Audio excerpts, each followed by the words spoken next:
SHALA Log 012, March 25th, 2020. New experiments. This post is a long way of inviting you to join me for an experiment tomorrow, Thursday the 26th, 6 to 7:45 Eastern Standard Time. I will put the Zoom call information up in hashtag #RemoteShala. Why? Okay. So I've been running petite experiments this week with my assistants, Sandra, Christine, and Kasha, to see if I can test my own biases against the idea of introducing screens into the self-practice situation. Here's the meta situation. I've been running experiments to figure out what the SHALA is going to be for 10 years. The field of practice has always been chaotic, and we've always had to run little tests to figure out what it takes, how we're going to organize reality in spaces of infinite possibility. Well, infinite possibility just became hyper infinite, right? We are in a state of extreme chaos and creativity. So experimental methodology really helps to organize that. One of my intellectual heroes is Karl Popper, the gorgeous philosopher of science. And he made a really important contribution in the years before World War II to the logic of scientific discovery. And I actually think that's what his first book was called. It was in 1935. You can look it up. It's amazing. And he said to actually find things out in experimental space, don't go about trying to prove yourself right. You want to move through the logic of falsification, the via negativa, to frame, he said, frame bold conjectures, and then do everything you can to try to falsify them. So what I have found the last 25 years since I've read that is that having that idea in mind helps me sort of jailbreak my own biases, and especially this horrible human reality tunnel creating mechanism, which is the confirmation bias, right? We have our ideas about reality, and then we settle on any experience that confirms them.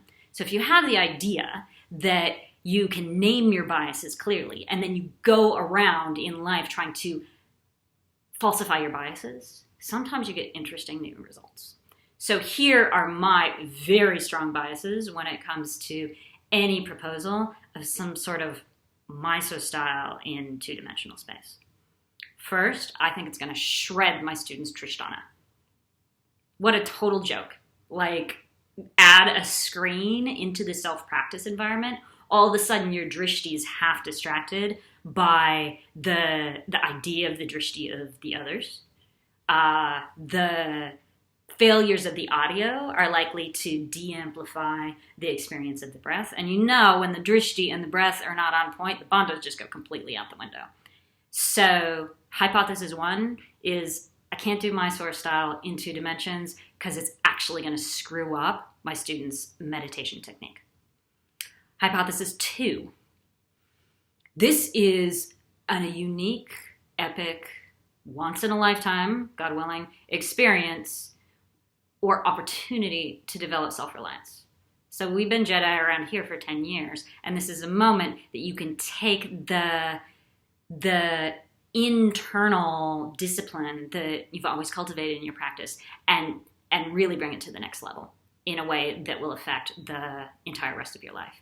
There's that idea from Archilochus that in times of trouble, we don't rise to the level of our expectations, we fall to the level of our training. Well, you're extremely well trained, and this is a moment where your training can actually come to the next level to serve you for the rest of your life. So hypothesis 2 is that what you need is to be alone and self-reliant in each of your own little isolated practice caves and come out to the other side of this as super Jedi, right? So I've set about testing these hypotheses this week with Sandra, Kasha, and Christine. And I think they all sort of share these biases, and the 4 of us have been really surprised at how wrong I was. So I don't want to give you all the textual sort of data that we're coming up with in our observations so far. Instead, I'd like to invite you to join me in this experiment. So, first one's tomorrow morning. I will post the call information in hashtag remote SHALA. Let's see what happens. In general, I've been running experiments to figure out what the SHALA is all along. And the way that I've thought about every experiment is, if it works, if you come, I will build it. The sort of via negativita of Field of Dreams, right? So come, and then we'll create a thread, and I want you to tell me if my hypotheses are wrong or if we confirm them.